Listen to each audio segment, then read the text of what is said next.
రైతుల సూచనల మేరకే రైతు భరోసా అందజేస్తామని డిప్యూటీ సీఎం బట్టి విక్రమార్క అన్నారు. రైతు భరోసా పథకం విధి విధానాలపై అభిప్రాయ సేకరణ కోసం హన్మకొండ కలెక్టరేట్లో కేబినెట్ సబ్ కమిటీ సమావేశం నిర్వహించింది. గత ప్రభుత్వం అక్రమాలతో అర్హులకు అన్యాయం జరిగిందని మంత్రులు తెలిపారు. వాటిని సరిచేసేందుకే అభిప్రాయ సేకరణ చేస్తున్నామని అన్నారు.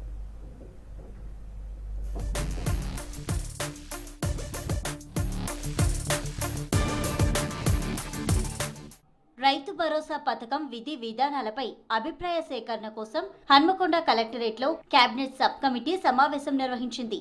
ఈ కార్యక్రమంలో మంత్రివర్గ ఉపసంఘం చైర్మన్ ఉప ముఖ్యమంత్రి మల్లు బట్టి విక్రమార్క, సభ్యులైన రాష్ట్ర వ్యవసాయ శాఖ మంత్రి తుమ్మల నాగేశ్వరరావు, ఉమ్మడి వరంగల్ జిల్లా ఇన్ఛార్జ్ మంత్రి పొంగులేటి శ్రీనివాసరెడ్డి, జిల్లా మంత్రులు కొండా సురేఖ, సీతక్క, ఎంపీలు బలరాం నాయక్, డాక్టర్ కడియం కావ్య, రాష్ట్ర ప్రభుత్వ విప్ రామచంద్రు నాయక్, ఎమ్మెల్సీ బస్వరాజు సారయ్య, ఎమ్మెల్యేలు నాయని రాజేందర్ రెడ్డి, కడియం శ్రీహరి, దొంతి మాధవరెడ్డి, రేవూరి ప్రకాష్ రెడ్డి, కేఆర్ నాగరాజు, యశస్విని రెడ్డి, గండ్ర సత్యనారాయణ, మురళీ నాయక్, కార్పొరేషన్ చైర్మన్లు, ఉమ్మడి వరంగల్ జిల్లా కలెక్టర్లు, అదనపు కలెక్టర్లు, వ్యవసాయ శాఖ సంబంధిత శాఖల అధికారులు, రైతులు తదితరులు పాల్గొన్నారు.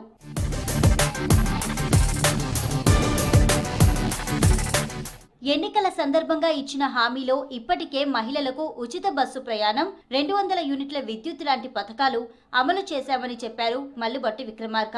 వరంగల్ నుంచే రాహుల్ గాంధీ రైతు భరోసా హామీ ఇచ్చారని, ఇప్పుడు రైతు భరోసాపై అమలుకు విధి విధానాల రూపకల్పన కోసం విస్తృత స్థాయిలో అభిప్రాయ సేకరణ చేస్తున్నామన్నారు. రైతు రుణమాఫీ సైతం ఆగస్టు నుంచి అమలు చేస్తామని చెప్పారు బట్టి. రైతుల సూచనలను తీసుకొని అసెంబ్లీ సమావేశాల్లో చర్చించి అందరికీ న్యాయం చేసేలా నిర్ణయం తీసుకుంటామని తెలిపారు.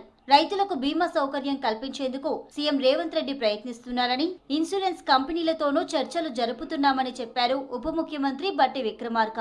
ప్రజల డబ్బునే మేము రైతు భరోసా కింద రైతులకు ఇస్తున్నాం కాబట్టి ఆ ఇచ్చే కార్యక్రమాన్ని ప్రజలందరూ అభిప్రాయాలు తీసుకొని మేమంతా ఒళ్ళు దగ్గర పెట్టుకొని వచ్చేటువంటి ఆదాయాన్ని జాగ్రత్తగా పోగేసి ప్రతి రూపాయిని ఆదా చేసి ఆ పంచే కార్యక్రమాన్ని కూడా ప్రజల అభిప్రాయాలకు అనుగుణంగా పంచాలనేటువంటి ఒక మంచి సంకల్పంతోనే ఈ కార్యక్రమాలు చేపట్టడం జరిగింది.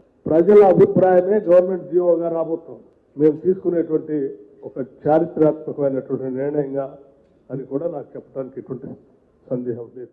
రైతులకు రుణమాఫీ సీఎంకు భీష్మ ప్రతిజ్ఞగా ఉందని, నిధులు సమకూరుస్తున్నామన్నారు వ్యవసాయ శాఖ మంత్రి తుమ్మల నాగేశ్వరరావు.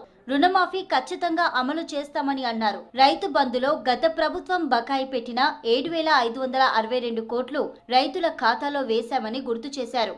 రైతులందరికీ న్యాయం చేయడానికి జిల్లాల వారీగా సమావేశాలు నిర్వహిస్తున్నామని వివరించారు మంత్రి. ఆగస్టులోనే రుణమాఫీ 2 లక్షలు చేయాలనేది ఈ ప్రభుత్వం యొక్క లక్ష్యం. గతంలో పంట నష్టం జరిగితే మనకి ఏ రకమైనటువంటి సహాయం వచ్చేది కాదు. ఈ సంవత్సరం కాంగ్రెస్ ప్రభుత్వం రేవంత్ రెడ్డి గారి నాయకత్వంలో అకాల వర్షాల వల్ల నష్టపోయినటువంటి వాళ్ళందరికీ కూడా 10,000 రూపాయల చొప్పున ఇవ్వమని చెప్పి ప్రభుత్వ ఆదేశ ప్రకారంగా వ్యవసాయ శాఖ దాన్ని కూడా నిర్వర్తించింది. రైతు బంధు పేరుతో గత సర్కార్ చేసిన అక్రమాలతో నిజమైన రైతులకు న్యాయం జరగలేదని అన్నారు మంత్రి పొంగులేటి శ్రీనివాసరెడ్డి. గతంలో ఫామ్ హౌస్లున్న వారికి రైతు బంధు పేరుతో కోట్ల రూపాయలు ఇచ్చారని అన్నారు. ఐటీ చెల్లించే వారికి రైతు భరోసా ఇవ్వమని ప్రతిపక్షాలు చేస్తున్న తప్పుడు ప్రచారంలో నిజం లేదని, ఈ విషయంలో ప్రభుత్వం స్పష్టంగా ఉందని మంత్రి శ్రీనివాసరెడ్డి చెప్పారు. రైతన్నలు భూముల్ని సేకరించిన భూములకి, కొండలకి, గుట్టలకి, చెరువులకి ఇచ్చిన భూమికి 2-3 పాస్బుక్లు ఇస్తూ ఫామ్ హౌజులతో సహా ఆనాడు ఇచ్చిన రైతు బంధువుని అలా చేయాలనా, లేదు నిజంగా పేదోళ్ళకి చేస్తే మంచి జరుగుతుందా అని మీ నిర్ణయాలకు అనుగుణంగా, మీరు చెప్పే ఆలోచనలకు అనుగుణంగా మీరు ఇచ్చే సూచనలను సేకరించి వాటిని తప్పకుండా తప్పకుండా వాటిని పాటించాలన్నదే ఈ ప్రభుత్వం యొక్క లక్ష్యం. ఇందిరమ్మ ఇచ్చిన భూములను గత సర్కార్ లాక్కుందని మంత్రి కొండా సురేఖ విమర్శించారు. ఓపెన్ మైండ్ తో మా ప్రభుత్వం వెళ్తోందని, ప్రజలు హర్షించే విధంగా నిర్ణయాలు తీసుకుంటామన్నారు. అకాల వర్షాలతో నష్టపోయిన రైతులకు గత ప్రభుత్వం నష్టపరిహారం ఇవ్వలేదన్నారు. పంటల బీమాతో పాటు పశువులకు ఇన్సూరెన్స్ ఇవ్వాలని కొండా సురేఖ సూచించారు. గతంలో రైతు బంధులో అక్రమాలు జరిగాయని, అర్హులకు న్యాయం జరగలేదని అన్నారు మంత్రి సీతక్క. రైతు భరోసాను అర్హులకు అందించి న్యాయం చేయాలని తమ ప్రభుత్వం అభిప్రాయ సేకరణ చేస్తోందని చెప్పారు సీతక్క.